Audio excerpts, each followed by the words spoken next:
The latest entry in the Vikings universe, Vikings Valhalla, has been released, and it has already left fans into suspense. Those people who enjoyed the original history show Vikings really had a good time with this one too, as the new show basically follows the same theme of the previous Vikings. So did you enjoy Vikings Valhalla Season 1? Well, today we're going to give you our review of the Season 1 of the show. Welcome to the Vikings Code, where we reveal authentic information regarding Vikings. Now, if you have not watched the first season yet, this video is not for you because it is full of spoilers. With that said, please like the video and subscribe to the channel, and let's get started. Vikings Valhalla is a must-watch for the fans of the original Vikings series. Netflix's new drama series has a similar feel to the final two seasons of Vikings, but it introduces a new universe of power in the system. While the number of episodes in Valhalla is less than half that of Vikings, it nevertheless manages to pack a punch in several major battle scenes. Besides establishing the basis for 2 future seasons of Vikings Valhalla that have been ordered, Netflix's series also touches on the history that inspired the sagas. Vikings Valhalla, which is expected to last at least 3 seasons, tries to cover the past and lay the groundwork for what's to come. Although Vikings Valhalla is a deviation from its predecessor in the Viking series, it has a similar feel to it. While it is unclear if the people in Vikings Valhalla are biological descendants of anybody who was previously presented in Vikings, many of their attitudes and desires may be linked back to those infamous personalities from the previous show. Freydis is a strong-willed and determined character, similar to Lagertha.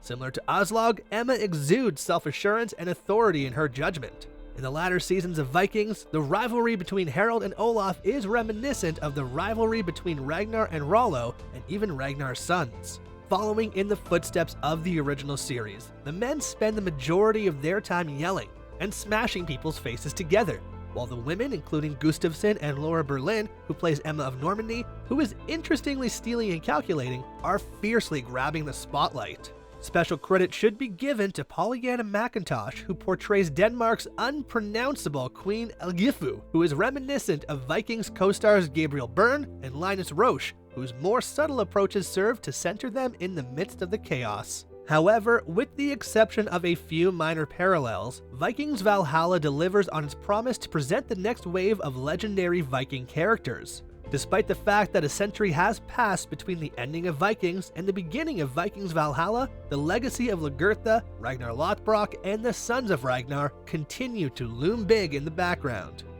In order to emphasize this change among the Vikings, there are several aspects about their creation that are included in this new show that should not be missed.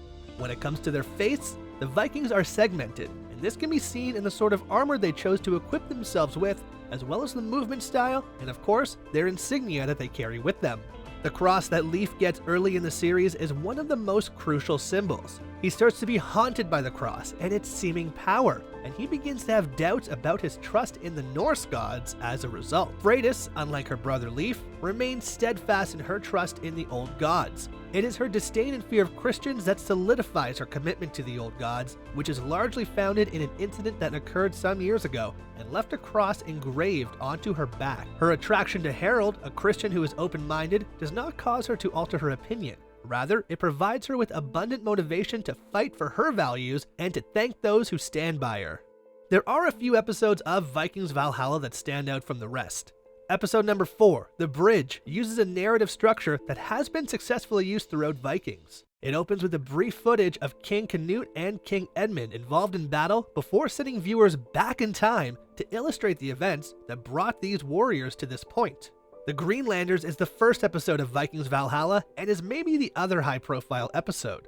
The St. Brice's Day massacre carried out by Athelred II is the starting point for the first episode, which immerses viewers in the historical scene.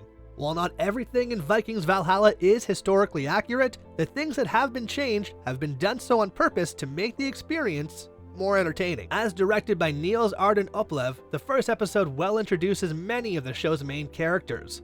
This includes the Greenlanders, Harold, Leo Sutter, and Olaf, Jonas Hakkar Johannesson, as well as the Greenlanders and Harold's potential love interest, Freydis. There's a scruffy sameness to a lot of the main male characters and to the women as well. Most of them were cast from the ranks of Scandinavian models with little thought given to what a Viking shield maiden might have looked like. They deliver on their promise to bring the sagas of these historical characters to life through the eyes of the stars. Despite the fact that Laura Berlin portrays Emma of Normandy with the finest regality and composure, it's difficult to root or move against her. She is strong and tough, yet she also manages to seem gentle when she is in the proper company. King Canute, played by Bradley Freegard, is a good foil for her, seeming relatively subdued despite his strong leadership. As a result, Canute leaves through the season, sparking a strong desire to see Freegard reprise his role in Season 2, particularly considering the turbulence that awaits him in both England and Norway.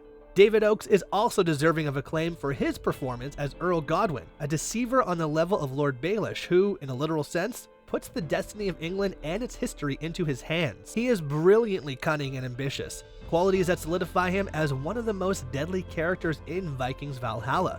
If the character Baelish from Game of Thrones is any indication of what Godwin's future may hold, he may want to proceed with caution. Also, Johannes Hakar Johannesson and Asbjørn Krognissen deserve praise for the intimidating characters that they portray. The ties between Freydis and Harold, Emma and Canute, and Leif and Liv are all highlighted in this season's Vikings Valhalla, but the friendship between Leif and Harold is the show's greatest relationship.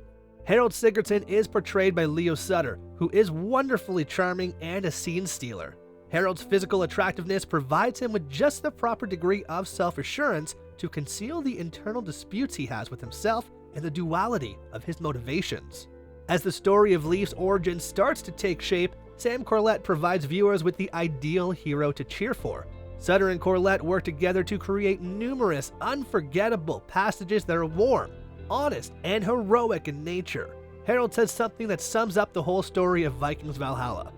Miracles, like deals with the devil, always have strings attached. Now, because it is a spin-off series, there are several things that could have gone wrong with Vikings Valhalla. However, there are just a handful, and manages to include the historical elements, action, drama, and love that helped make Vikings such a popular television program in the first place. With the suspenseful conclusion that Vikings Valhalla provides, as well as the show's ability to modify history to suit its narrative, there are many unanswered concerns about what will happen next. As a result, Vikings Valhalla has the potential to be even more ambitious with its story and the battles that will follow it, but it does not have to do so in order to be successful. Leif spends the whole season seeking to disassociate himself from his father's reputation. Following his success in London, he is able to do this rather swiftly. By the end of Season 1, Leif has taken a few steps back, bringing him closer to his father's reputation than he would have liked. Due to the fact that he and Freydis have both said that their father is still in Greenland, it is unclear if Eric the Red will make a cameo appearance in Vikings Valhalla. The importance of Leif's accomplishments, as well as the reputation Freydis is building for herself, suggests that a visit by Eric the Red is not altogether out of the question. So we will end our video here. We hope you've enjoyed it, and if so, please subscribe to the Vikings Code channel if you have not already, and please comment on the video. Let us know your thoughts about Season 1 of Vikings Valhalla and what you expect for Season 2. Stay tuned with us, and we will see you in the next one.